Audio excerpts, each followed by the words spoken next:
Well, this one is gonna be a dramatic one. So yes, in today's video, I'm gonna address the Chris Chibnall podcast that has just been done. And I want to get some caveats out of the way very quickly so that people who literally watch the first 15 seconds of this video know not to comment some stupid things which I think might get commented. So for some context, a podcast called Who Corner to Corner has released an interview with former showrunner Chris Chibnall. And first of all, I want to say I realise this is a part 1. So some of these issues could get addressed in part 2. But you also have to acknowledge that I'm going to be judging this review and this part of the review as a whole, and therefore my thoughts and feelings on it. I just want to mention, I'm going to mention some goods and some bads. This isn't a takedown of that podcast, just because I know some people might think that. I'm going to mention, my positive thoughts and my negative thoughts, and just my thoughts in general. And one of the things I should address, because I will say some things negative about this podcast, as in this specific episode, not like the podcast in its entirety, I should mention that I do completely understand that this isn't, supposed to be a Piers Morgan grilling interview.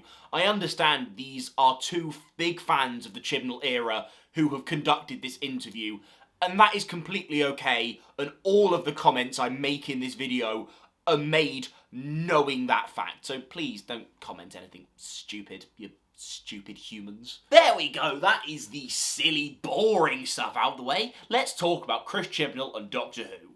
Now first off, can I say Chris Chibnall's a human being himself comes off really well in this episode. He's really calm, he's really polite. One of the things that, really, made me give a little bit of respect for him is I didn't expect him to be negative about anyone specifically, but he was so lovely and charming and positive towards previous eras of the show, and especially Ncuti and RTD2 and what they're about to do. Like, multiple times Chris makes jokes about how RTD2 will one-up him and how Ncuti's performance is going to be absolutely fantastic. And it was really lovely to see that however badly Chris Chibnall has been treated during his time on the show, he holds no bitterness, or at least public bitterness, towards the show and elements of it. And that is lovely to see. Like, I can fully admit there are some fans that took their complete dislike of the Chibnall era too far, and let's be honest, I don't think by the end of it the bloke was really enjoying his time on the show, so to see he has no bitterness towards it is really nice. There are also some fantastic parts of this podcast. The way he talks about Jodie and some of the other cast members, but especially Jodie, from some really interesting insights into Broadchurch and how she was cast from that. And then just generally talking about her and her acting ability and a lot of her and his approach to what they wanted to do with the role. And it gave some really interesting insights that I, would genuinely has made me see Jodie in maybe a little bit of a new light. Not that I ever particularly disliked Jodie, I just think there were some really interesting insights made about her interpretation of the Doctor, and some things that were really interesting as a training actor, like the way Chris talks about Jodie using a screen acting version of clowning, which I thought was really interesting from an acting perspective. His insights into Broadchurch were really good, and I'm always going to be a fan of that because I'm a massive fan of the show Broadchurch. I also loved hearing talking about the thing he set up to, teach people how to show run, which some people may find funny and ironic, but I think it was really interesting to see that, there are things people, focus on and try and help other people with. And it's interesting that his approach was, right, people are getting trained to be writers all the time, but those people who know how to write, train them how to be showrunners. That was genuinely really cool and interesting. And there were just some other really interesting insights, such as wanting to do a Pating sequel, and I found it really interesting the way they talked about the Pating, because I have to admit the Pating in that episode gets a bad rap, and Chris explained it really well, how you had the scarier episodes and the scarier monsters, such as, Tim Shaw, and you're about to do scary things in Demons of the Punjab, and how you've got to sometimes tell lighter stories in an episodic show. I don't know why I stuttered over that. That wasn't a hard sentence to get out. But I think it was really interesting hearing him talk about that. And those episodes, his opinion was pretty much there are some episodes that won't work for everyone, but in a show like Doctor Who, you have to cater to all of your possible audiences. And while I don't agree with all of his creative decisions, I thought that was a really interesting way of him explaining how he feels about making different styles of episodes. And to be honest, I completely agree with him, because guess what? Not every episode of Doctor Who should be tailored to me. I think there is genuinely a way to have, you know, just a more consistent standard of quality whilst also telling episodes in different styles, but his approach to trying to do that, I think, is very commendable. Now let's get on to what I found slightly negative about the podcast. And I think this is tough as well because there are almost definitely PR restrictions on what Chris Chibnall is maybe allowed to say and also what he's willing to say. Because my slight nagging problem is the whole podcast was incredibly positive. And as I've admitted, that is completely okay in some ways, because no, we shouldn't be doing it, you know, there is no need to do a, you know, hit piece on Chibnall. But there are some things about his era that didn't work for a lot of fans, and it always felt in the podcast like that was the elephant in the room. Like, there were lots of little asides, like, oh, I really loved the Pating, and this, and that, and oh, I really loved this bit in Flux, and this and that.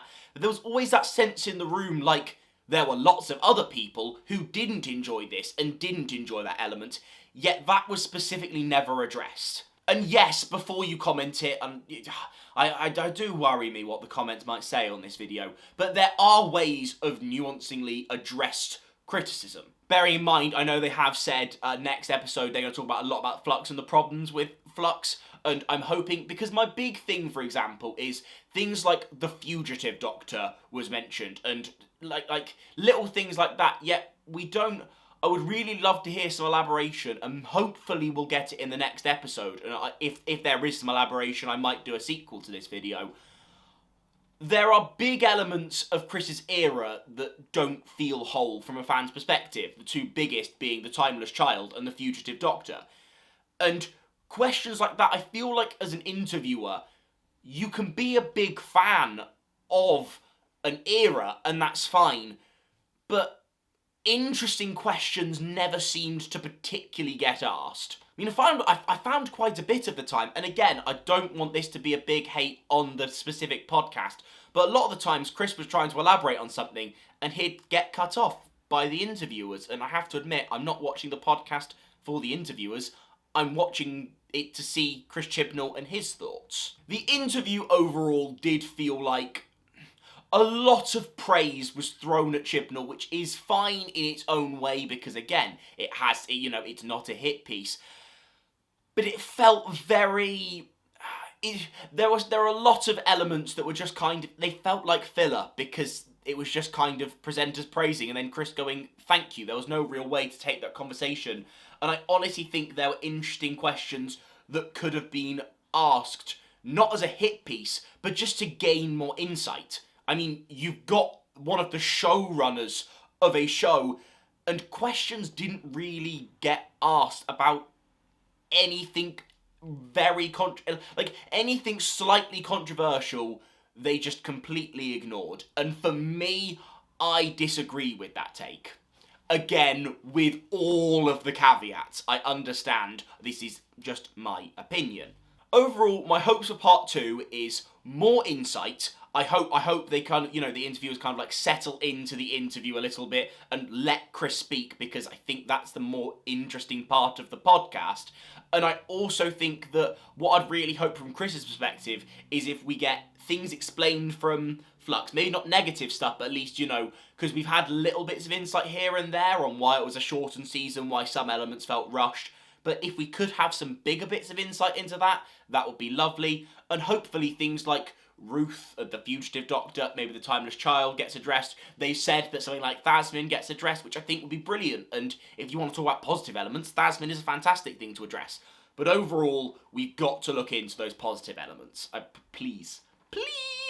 Thank you guys very much for watching. Again, no hate is intended. I'm just trying to explain my thoughts because it's my channel and I want to. And if you want to watch another video, click it there. Apart from that, have fun, lads. See you soon. Mwah.